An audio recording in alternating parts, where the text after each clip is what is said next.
Hello friends, welcome to Priya சமையல். இன்னைக்கு நம்ம சேனல்ல இன்ட்ரஸ்டிங்கான க்ளீனிங் வீடியோ தான் பார்க்க போறீங்க. என்னோட கிச்சனை நான் ஃபுல் க்ளீன் பண்ணேன். அந்த க்ளீனிங் வீடியோவை தான் இன்னைக்கு நான் உங்க கூட ஷேர் பண்ணிக்கிறேன். உங்களுக்கு ஒரு க்ளீனிங் மோட்டிவேஷனா இருக்கும் அப்படின்றனால கிச்சன் கவுண்டர் டாப் க்ளீனிங் நான் செப்பரேட்டாக வேறு ஒரு வீடியோ போஸ்ட் பண்ணியிருக்கேன். பார்க்காதவங்களுக்கு டிஸ்கிரிப்ஷனில் லிங்க் தரேன். அதையும் மறக்காமல் செக் பண்ணி பாருங்கள். உங்களுக்கு யூஸ்ஃபுல்லாக இருக்கும். நீங்கள் நம்ம சேனலுக்கு புதுசாக இருந்தீங்க, என்னோட கண்டென்ட் உங்களுக்கு பிடிச்சிருந்ததுன்னா மறக்காமல் பிரியா சமையலுக்கு சப்ஸ்கிரைப் பண்ணுங்கள். இந்த வீடியோவில் கிச்சன் க்ளீனிங் ப்ளஸ் ஆர்கனைசிங் ரெண்டுமே ஒரே வீடியோவில் ஷேர் பண்ணியிருக்கேன். உங்களுக்கு கண்டிப்பாக இந்த வீடியோ பிடிக்கும்னு நினைக்கிறேன். பிடிச்சிருந்தா மறக்காமல் கமெண்ட் பண்ணுங்கள், நம்ம சேனலுக்கு லைக் பண்ணுங்கள், மற்றவங்களுக்கும் இந்த சேனலை ஷேர் பண்ணுங்கள். இப்போ வாங்க வீடியோக்குள்ளே போகலாம்.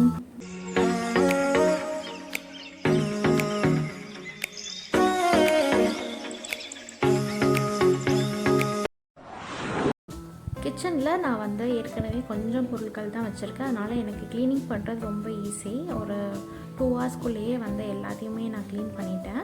உங்களுக்கு நிறைய பொருள் இருந்தால் கஷ்டமாக இருக்கும். அப்படி இருந்தால் பேட்சாக நீங்கள் செப்பரேட் பண்ணி இப்போ சிங்க்கு கீழே ஒரு வாட்டி, அதுக்கப்புறமேட்டு நார்மலாக ரெகுலராக யூஸ் பண்ணுற பொருட்கள் எல்லாம் ஒரு டைம், அதுக்கப்புறமேட்டு ரேராக யூஸ் பண்ணுற பொருட்கள் எல்லாம் ஒரு டைம், அந்த மாதிரி பிரித்து க்ளீன் பண்ணிக்கோங்க. இப்போ நாம் ஸ்லாப் எல்லாம் க்ளீன் பண்ணலாம். எனக்கு இந்த ஸ்லாப்பில் என்னென்ன பொருட்கள்லாம் வச்சுருக்கணும், இவ்வளோ தான் என்னோடய பாத்திரங்கள்லாம் இருக்குது. ஸோ எனக்கு க்ளீனிங் ரொம்ப ஈஸியாக இருக்கும். ஃபஸ்ட்டு இந்த ஸ்லாப்பில் இருக்கிறது எல்லாத்தையுமே நம்ம எடுத்துடலாம். எடுத்துகிட்டு ஸ்லாப்பில் நிறைய டஸ்ட் இருக்கும்ல, அந்த டஸ்ட் எல்லாத்தையும் ஃபஸ்ட்டு ஒரு டஸ்டர் வச்சு க்ளீன் பண்ணிவிடுங்க. நீங்கள் டைரெக்டாக தண்ணி போட்டு தொடச்சிங்க அப்படின்னா அந்த டஸ்ட்டு போகிற மாதிரி இருக்கும். பட் அந்த தண்ணி ட்ரை ஆனதுக்கப்புறமா மறுபடியும் அந்த டஸ்ட் அதிலே தான் இருக்கும். அதனால் ஃபஸ்ட்டு ஒரு டஸ்டர் வச்சு நல்லா க்ளீன் பண்ணிவிடுங்க. டஸ்டர் இல்லைன்னா உங்களுக்கு வேஸ்ட் கிளாத் இருக்கும்ல, அதை வச்சு கூட டஸ்ட் எல்லாத்தையும் தொடச்சி எடுத்துடலாம்.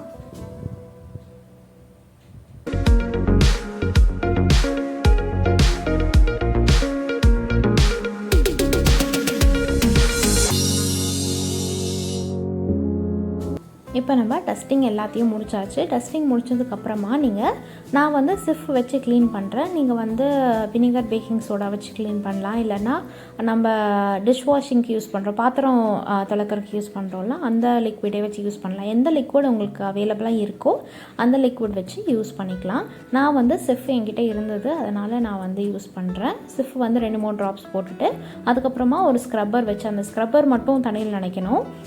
தண்ணியில் நனைச்சதுக்கப்புறமா இந்த மாதிரி நல்லா வைப் பண்ணிக்கலாம். அப்போ டஸ்ட்டு ஏற்கனவே இருக்கிறது, அதுக்கப்புறமேட்டு கரெல்லாம் படிச்சிருக்கோம் இல்லையா, அந்த படிஞ்சிருக்கிற கரை எல்லாமே ரிமூவ் ஆகிடும். அதே மாதிரி இந்த கார்னர்ஸில் தான் ரொம்ப அழுக்கு இருக்கும், அதையும் நல்லா க்ளீன் பண்ணிக்கோங்க. க்ளீன் பண்ணதுக்கப்புறமா நம்ம தண்ணி வச்சு தொடச்சிடலாம். அப்படி இல்லை அப்படின்னா நீங்கள் நான் பண்ணுற மாதிரி வைப்பர் உங்ககிட்ட இருந்தது அப்படின்னா இந்த மாதிரி தண்ணியை மேலே ஊற்றிட்டு இந்த மாதிரி வைப்பரில் க்ளீன் பண்ணிக்கலாம். இந்த மாதிரி வைப்பர் வச்சு க்ளீன் பண்ணுறதுல எனக்கு ரொம்ப சாட்டிஸ்ஃபையிங்காக இருக்குது. அதனால தான் நான் கிச்சன் கவுண்டர் டாப் க்ளீனிங்க்கும் இதே மெத்தட் ஃபாலோ பண்ணேன். கிச்சன் கீழே ஸ்லாப் க்ளீனிங்க்கும் இதே தான் ஃபாலோ பண்ணுறேன். ஸோ அதுக்கப்புறமா இது ட்ரை ஆக விட்டுடலாம். ட்ரை ஆனதுக்கப்புறமா ஒரு ட்ரையான டவல் வச்சு அதை தொடச்சிக்கலாம். அதுக்கப்புறம் பார்த்திங்கன்னா அது ட்ரை ஆகிற வரைக்கும் நம்ம ஏற்கனவே இருக்கிற பாத்திரங்கள்லாம் இருக்கும்ல, அது எல்லாத்தையும் நான் வாஷ் பண்ணிகிட்ருக்கேன். உங்களுக்கு நீங்கள் ரெகுலராக யூஸ் பண்ணுற பாத்திரங்கள்லாம் வாஷ் பண்ணிக்கலாம். நீங்கள் பாத்திரங்கள் எல்லாத்தையும் வாஷ் பண்ணிவிட்டு அதுக்கப்புறமா ஆர்கனைஸ் பண்ணலாம். அப்படி இல்லாட்டினா ஒரு ட்ரையான டவல் வச்சு தொடச்சிட்டு அதுக்கப்புறமேட்டு யூஸ் பண்ணலாம். நான் யூஸ் பண்ணுற பாத்திரங்கள் எல்லாமே ஒரே ஒரு பாஸ்கெட்டை தவிர எல்லாமே ரெகுலராக யூஸ் பண்ணுறது தான். அதனால் டெய்லியுமே நான் பாத்திரம் கழுவுவேன். ஸோ எனக்கு அது தேவைப்படல. உங்களுக்கு அந்த மாதிரி நீங்கள் ரெகுலராக யூஸ் பண்ணாமல் ரேராக யூஸ் பண்ணுற பொருட்கள் இருந்தது அப்படின்னா அதை கழுவிட்டு அதுக்கப்புறமாட்ட ஆர்கனைஸ் பண்ணிக்கலாம். நீங்கள் பாத்திரம் விளக்கும் போது என்ன பண்ணணும் அப்படின்னா, சிங்கையும் நான் சிஃப் வச்சு க்ளீன் பண்ணுறேன். நீங்கள் ஏதாவது ஒரு லிக்விட் வச்சு க்ளீன் பண்ணிக்கோங்க. சிங்கையும் க்ளீன் பண்ணிவிட்டு அதுக்கப்புறமேட்டு பாத்திரம் விளக்கி முடிச்சதுக்கப்புறமேட்டு இன்னொரு தடவை க்ளீன் பண்ணிட்டீங்க அப்படின்னா சிங்கில் அந்த கரெல்லாம் படியாமல் எப்போதும் பளிச்சுன்னே இருக்கும். க்ளீனாக இருந்தால் பாத்திரங்கள்லாம் எதுவுமே இல்லாமல் இருந்தால் நம்ம கிச்சனே க்ளீனாக இருக்கிற மாதிரி இருக்கும். நீங்கள் ட்ரை பண்ணலன்னா கண்டிப்பாக ட்ரை பண்ணி பாருங்கள். பாத்திரங்களில் அப்படியே போட்டு வச்சுருந்தோம்னா நமக்கு கிச்சன் கசகசன்னு இருக்கிற மாதிரி இருக்கும். இப்போ நம்ம எல்லா பாத்திரத்தையும் கழுவியாச்சு. அதுக்கப்புறமேட்டு நம்ம அந்த கீழே ஸ்லாபும் ட்ரை ஆகிடும். அந்த கீழே ஸ்லாப்பில் என்னென்ன வைக்கணும் அப்படின்றத ஒரு பேப்பரில் ஏற்கனவே எழுதி வச்சுக்கோங்க. ஆர்கனைஸ் பண்ணுறதுக்கு ஈஸியாக இருக்கும். ஃபர்ஸ்ட் நான் வந்து என்னென்ன வைக்கணும் அப்படின்றத பிளான் பண்ணிவிட்டு அதுக்கப்புறமா வந்து ஒரு பாஸ்கெட்டில் வந்து தட்டெல்லாம் ஏற்கனவே ரேராக யூஸ் பண்ணுற தட்டெல்லாம் இருக்கும் இல்லையா, கெஸ்ட்டு வந்தால் மட்டும் யூஸ் பண்ணுறது, அதை மட்டும் வந்து நான் வைப் பண்ணி இந்த பாஸ்கெட்லேயே ஸ்டோர் பண்ணிக்கிறேன். மீதி எல்லாத்தையும் நான் வாஷ் பண்ணி வச்சுருக்கேன்.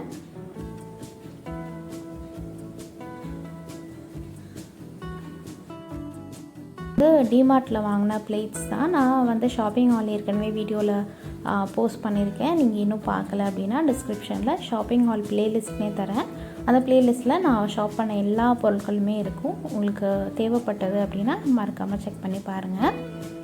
அதுக்கப்புறம் பார்த்தீங்கன்னா அதை எல்லாத்தையும் வைப் பண்ணிவிட்டு கீழே பார்த்தீங்கன்னா நான் ரேராக யூஸ் பண்ணுறது குல்ஃபி மோல்டு, அப்புறம் கேக் டின்னு, அப்புறம் வந்து பேக்கிங்க்கு யூஸ் பண்ணுறது பிளேட்ஸு, அந்த மாதிரி ரேராக யூஸ் பண்ணுறது எல்லாத்தையும் வந்து ஜஸ்ட்டு வைப் பண்ணி மட்டும் வச்சுக்கிறேன். நான் வாஷ் பண்ணலை. ஏன்னா எப்படியோ அடுத்த மாதம் வந்து கிறிஸ்மஸ் வரும் இல்லையா, அந்த கிறிஸ்மஸ்க்கு வந்து நான் எப்படியோ டீப் க்ளீன் பண்ணுவேன். அதையும் நான் அவங்க கூட வீடியோவாக ஷேர் பண்ணுறேன். முடிஞ்சால் வீடியோவாக ஷேர் பண்ணுறேன். பாஸ்கெட்டில் மிக்சிங் பவுலெல்லாம் இருக்கும், இதையும் வந்து க்ளீன் பண்ணி வச்சாச்சு. அடுத்தது பக்கத்தில் இருக்கிற பாஸ்கெட்டில் இதெல்லாம் பார்த்திங்கன்னா யூடியூப்க்கு நம்ம யூஸ் பண்ணுற இதுதான். ரெகுலராக யூஸ் பண்ண மாட்டேன், யூடியூப்க்கு மட்டும் இந்த வெசல்ஸ் எல்லாம் யூஸ் பண்ணுவேன். ஸோ அதெல்லாத்தையுமே நம்ம வைப் பண்ணி வச்சுக்கலாம்.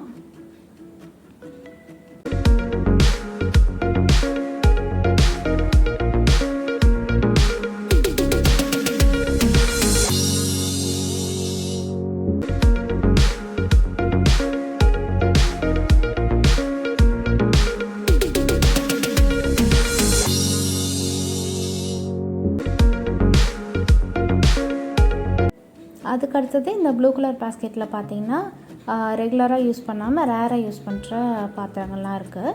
அது எல்லாத்தையும் வந்து சின்ன சின்ன பிளேட்ஸு, சின்ன சின்ன பவுல்ஸு, அந்த மாதிரி சில பொருட்கள் மட்டும் இருக்குது. அதையும் நம்ம வந்து டஸ்டெல்லாம் தொடச்சிட்டு அதுக்கப்புறமேட்டு ஆர்கனைஸ் பண்ணிக்கலாம்.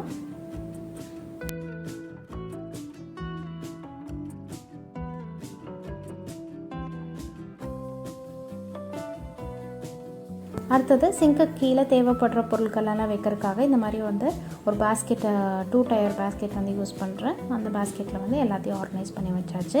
ஸோ வந்து கிச்சனோட இந்த சைடு முடிஞ்சிடுச்சு. அப்புறம் காய்கறி எல்லாம் இருக்கும் இல்லையா, அது எல்லாத்தையும் வைப் பண்ணி வச்சாச்சு. இதுக்கப்புறமேட்டு சிலிண்டருக்கு அப்புறம் 2 குடம் ரேராக யூஸ் பண்ணுறது தான். குடம் யூஸ் பண்ணுறதே கிடையாது நான் இப்போ. அதுக்கப்புறமா பார்த்திங்கன்னா தக்காளி வெங்காயம்லாம் ஸ்டோர் பண்ணி வைப்போம்ல, அதுதான். மீதி எதுவுமே இந்த சைடு இந்த ரோவில் வந்து எதுவுமே கிடையாது. அதுக்கடுத்தது ஸ்லாப் ட்ரை ஆகிடுச்சு இல்லையா, ட்ரை ஆனதுக்கப்புறமா வந்து நான் அந்த எறும்பு வராமல் இருக்கிறதுக்காக அந்த கார்னர்ஸில் மட்டும், ஏன்னா கார்னர்ஸில் தான் எறும்பு வந்து அதிகமாக தங்கும், அதனால் அந்த கார்னர்ஸில் மட்டும் சாக் பீஸை தண்ணியில் நனைச்சிட்டு அதுக்கப்புறமேட்டு ஒரு சீல் மாதிரி அங்கே போட்டுட்டோம். சைடில் எல்லா கார்னர்ஸ்லேயும் போட்டுட்டோம் அப்படின்னா எறும்பெல்லாம் வராமல் நீட்டாக இருக்கும். கருப்பாம்பூச்சி கூட உங்களுக்கு வராது, ஏன்னா நான் போடுறது வந்து கருப்பாம்பூச்சி சாக் பீஸ் தான்.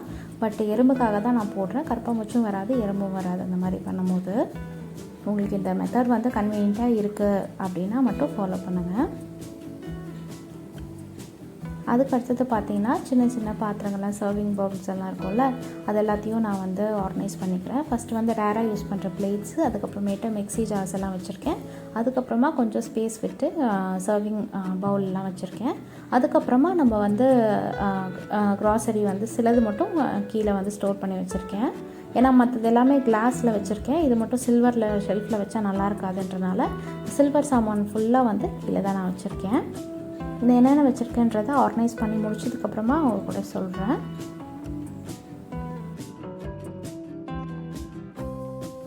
வந்து நம்ம ஆர்கனைஸ் ஆகிடுச்சு, கம்ப்ளீட் பண்ணியாச்சு. இப்போ கீழே என்னென்ன வைக்கலாம் அப்படின்றத பார்க்கலாம். கீழே வந்து இந்த 2 சைடுமே அந்த தண்ணி குடமும் பக்கத்தில் இருக்கிற வெசலும் பார்த்திங்கன்னா தண்ணி பிடிச்சி வைக்கிறது தான். அதுக்கப்புறமா குக்கர் வச்சுருக்கேன். இதெல்லாம் வந்து சின்ன சின்ன டிஃபன் பாக்ஸஸ் எல்லாம் இருக்கும்ல, நம்ம ஃப்ரிட்ஜில் வைக்கிறதுக்குனாலும் சரி, இல்லை வந்து டிஃபன் எடுத்துகிட்டு போகிறக்கு அந்த மாதிரி வச்சுருக்கிறதுக்கு, இல்லை வந்து லெஃப்ட் ஓவர் ஸ்டோர் பண்ணி வைக்கிறதுக்கு, அந்த மாதிரியெல்லாம் டிஃபன் பாக்ஸஸ் யூஸ் பண்ணிக்கலாம். அதனால் கீழே வச்சுருக்கேன்.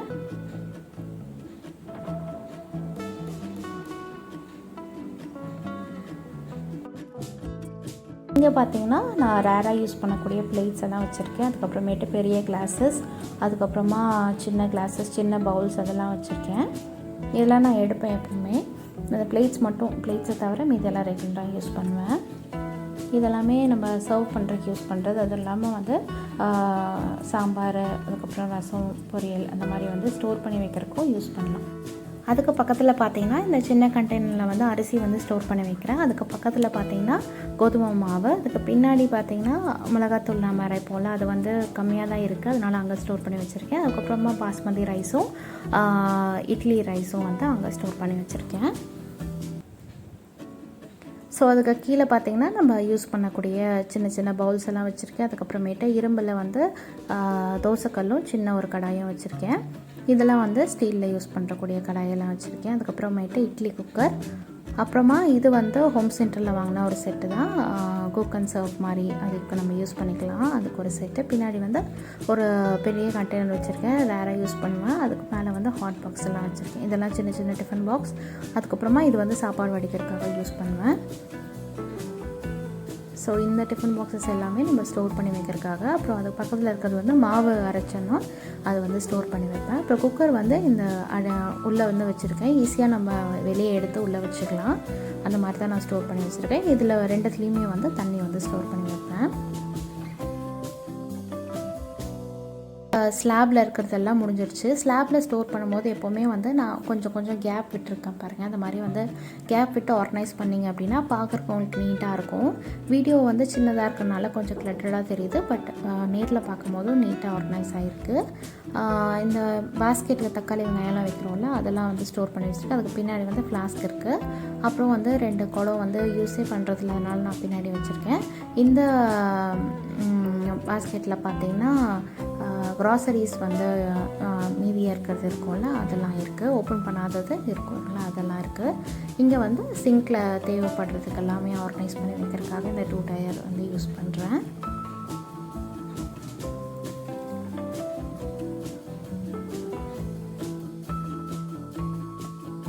இது வந்து பாத்திரம் விளக்குனா வந்து ஸ்டோர் பண்ணுவோம்ல, அந்த பாஸ்கெட்டு. அதுக்கு பின்னாடி வந்து யூடியூப்க்கும் அதுக்கப்புறமா ரேராக யூஸ் பண்ணுற சில பாத்திரங்கள் மட்டும் இங்கே இருக்குது. அதுக்கு பக்கத்தில் பார்த்திங்கன்னா அந்த ப்ளூ கலர் பக்கெட்டில் பார்த்திங்கன்னா நான் பேக்கிங்க்கு யூஸ் பண்ணுறது பிளேட்ஸ் அந்த மாதிரி சிலதெல்லாம் யூஸ் பண்ணாதது வச்சுருக்கேன். அது வந்து இந்த மாதிரி ஒரு சின்ன ஸ்டிக்கி நோட்டில் வந்து என்னென்ன இருக்குதுன்னு எழுதி வச்சிட்டிங்கன்னா ஒவ்வொரு தடவையும் நீங்கள் ஓப்பன் பண்ணி பார்க்க வேண்டாம், அந்த மேலே படித்து பார்த்தாலே உங்களுக்கு தெரியும். ஸோ அதுக்கு ஏற்ற மாதிரி நீங்கள் எடுத்துக்கலாம், உங்களுக்கு ஈஸியாக இருக்கும் அந்த மாதிரி பண்ணுறதுனால. ஃபுல்லாக க்ளீன் பண்ணியாச்சு, ஃபுல்லாக ஆர்கனைஸும் பண்ணியாச்சு. இந்த கிச்சன் க்ளீனிங் வீடியோ உங்களுக்கு யூஸ்ஃபுல்லாக இருக்கும்னு நினைக்கிறேன். யூஸ்ஃபுல்லாக இருந்தால் மறக்காமல் நம்ம சேனலுக்கு லைக் பண்ணுங்கள். நீங்கள் நம்ம சேனலை ஃபர்ஸ்ட் டைம் இப்போ தான் பார்க்குறீங்க அப்படின்னா பிரியா வீட்டு சமையலுக்கு மறக்காமல் சப்ஸ்கிரைப் பண்ணுங்கள். மற்றவங்க கூட இந்த வீடியோவை ஷேர் பண்ணுங்கள், உங்கள் கருத்துக்களை கமெண்ட் பண்ணுங்கள். இதே மாதிரி இன்னொரு இன்ட்ரெஸ்டிங்கான வீடியோவில் மீட் பண்ணுறேன். பாய் ஃப்ரெண்ட்ஸ், தேங்க்யூ ஃபார் வாட்சிங்.